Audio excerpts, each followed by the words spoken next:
Alrighty, so once we get to camp, a tarp or tent would be nice. I'm going to be using this Lynx backpacking tent. It's a one-person tent made by Alps Mountaineering. I'm not taking the most expensive, lightest weight material. You can do this more economically if you don't buy the best and the lightest, but if you can afford the best and the lightest, go ahead. That's great. It's nice to cut some weight when you can. Over the course of my time doing this, the material, the equipment has gotten much lighter, and so certainly things are lighter than they used to be. This tent here weighs, I think it's around 4 pounds, 3.5 pounds or something like that, but I have taken tents that have been down to like 2 pounds or 2.5. But anyway, this is what I have, and this is what you will have too, either a one-person tent like this or a two-person Kelty tent. I've got a couple of those. For my sleeping system, I'm using a quilt these days. I'm not going to take the quilt out of here, but it stuffs down into here and it goes down into my pack. This is a windsock, so I can actually inflate my sleeping pad, which is in here. And as far as packing your sleeping pad, you can either roll it like this, and some people like to just kind of fold them flat against their back in their pack, and that's an alternative way to put that in there. I've done both. So I'm using a quilt, not a sleeping bag. This is a 20-degree quilt, by the way. It's made by Zenvivi. It's a great quilt. I've been down to, the single, well, maybe 10, 12 degrees in that before, even when it's rated for 20. I like to have a backup pad that goes underneath the air pad, and I take this. I've had this for a long time. This is rated for 40 below zero as far as keeping the ground cold out, and though probably not necessary on this trip, I like it as a backup.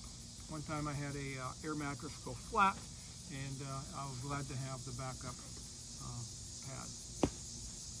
Okay, let's go to some other things. Oh, by the way, I've got an inflatable pillow I like to use.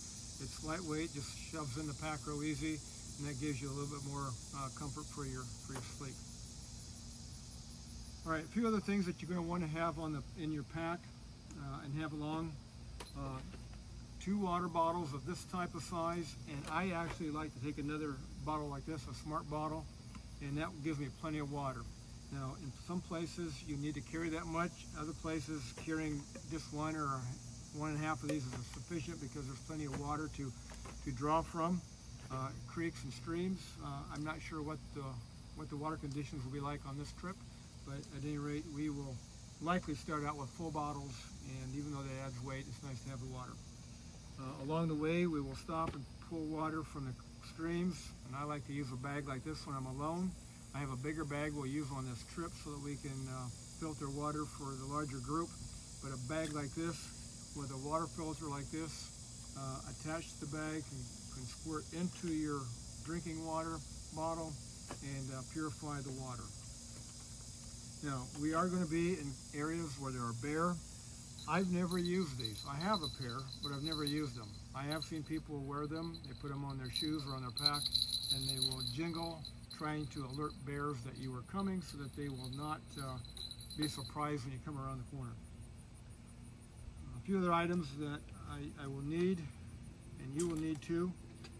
Cooking equipment. This is a titanium pot. It just weighs hardly anything at all, and I pack it with my stove inside. So my stove inside my cooking pot is packed in the bag together. And by the way, cooking equipment and all food will need to be stored in a bear container, and I'll talk about that in just a few minutes. A cup for your coffee or drink, whatever you prefer. Make sure you bring some drink mixes along to add to your water. Most of the time in Colorado, the water has tasted real good, and I've never had a problem with it, but some people like to add a drink mix, and especially something that maybe gives you some extra energy or whatnot to help you with sweating. I carry a collapsible plate or dish. It opens up like that and serves as my dish for eating my meals. This is a very handy way to pack, and it goes down real flat in your pack. And with that, I've got a titanium long spoon that will go into your food bags without getting your knuckles all dirty and full of food debris. So those are some things I use for eating. And most of our food will be dehydrated or backpacking food, so it'll be easy to we'll just boil the water on the stove. And of course we'll be using fuel like this, and we'll put the stove on top of the fuel canister and heat our water and add to our food, and that's primarily what we're doing. As we hike, navigation is important. I've got a map of the area, so when you hike, it's nice to have a paper map, because even if you have a cell phone that has the map on it, cell phones can die or get broken. It's nice to have a map and an actual compass. You will not necessarily need to have this on this trip. I'll have this, but at any rate, in general, if you go out, that's a good thing to have. I think a pocket knife is essential. And as far as the bear canister, most of these bear canisters, at least the two that I have, it will be necessary to have the pocket knife to open up the canister, because you need to go ahead and screw the little top on that down. You and I can do that with a coin or a pocket knife. Bears will not be able to get that open. So all of our food will be packed into the bear canister and into the backpacks. We will separate the food from the campsite at night. Here's another bear canister. Again, they screw on top. This is a bigger one, and you know it's shaped differently. And then there's a third one that we'll have, and so each pair of people will have one food canister. The food canister's there. This is an alternative one. This is called an Ursa sack. It has got a Teflon in there. Bears cannot claw, bite through it, or tear it open. And these get just hung on a tree and tied to a tree. These will get placed somewhere on the ground, at least 200 to 300 feet away from the tent site. By the way, not only do you put your food in here, putting your cooking utensils in here, and toothpaste and toothbrush will go in here too. I've heard of people leaving their toothpaste in their backpack, forgetting, and bears pulling the backpack away into the woods because the toothpaste was left in there.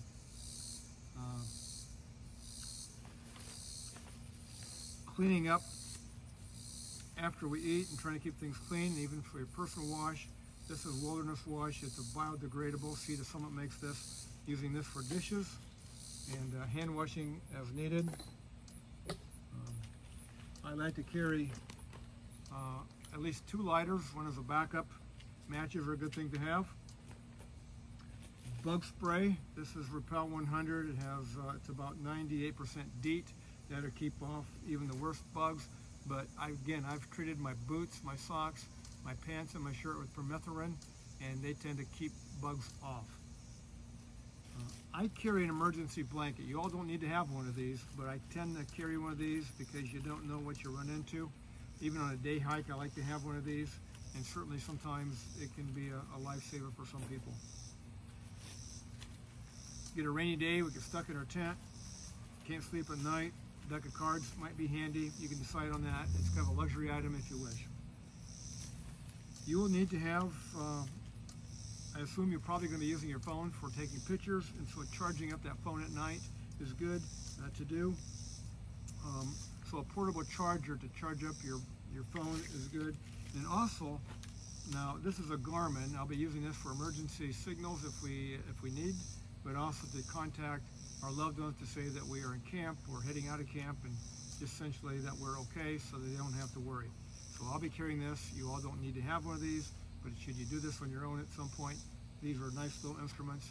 The newer iPhones have satellite signal built into them, so you can communicate via satellite signal as the Garmin does. It's a little handier to send out the signal, but these are more durable. The battery can last 20 days on this. My iPhone is going to die overnight. So at any rate, good to have. I carry either a flashlight or a headlamp. I tend to use a headlamp. And I take my batteries out and place in the bag while I'm traveling and hiking, so I will not turn on the lamp and have it run down the batteries while I'm en route. I have a few emergency items in here, some duct tape, a tweezer, some other tape to either patch a tent or a torn jacket. Even one time I had to tape the sole back on my boots on one hike. That wasn't the best deal, but it came in handy. Not necessary, but I like to have a little light to hang in my tent at night if I want to read. And so this is a real lightweight rechargeable light, and it also serves as a air compressor to blow up my air mattress if I wish. It's super lightweight and easy to carry. I will sometimes take this, not always, and but I will on this trip. I'm just looking up the side there. There's a little fawn ring right through the backyard here. Little spotted fawn. So, away she goes. I like to keep a hiking journal and a pen. I keep it in a plastic bag, Ziploc, to keep it dry in case it rains and gets wet. And I encourage you to bring your Bible along. I've got a small Bible like this. New Testament will be fine, but this is the whole Bible, because we are going to be doing some spiritual formation work. That would be fine to have for you to have that along. Doing our duty. It's important that you do your duty at least 200 feet away from a stream. I'll have 2 trowels along. The holes need to be dug about 6 feet or 6 inches deep. Make sure you carry your own toilet paper. Again, we'll share the trowels. I'll have 2 for the group.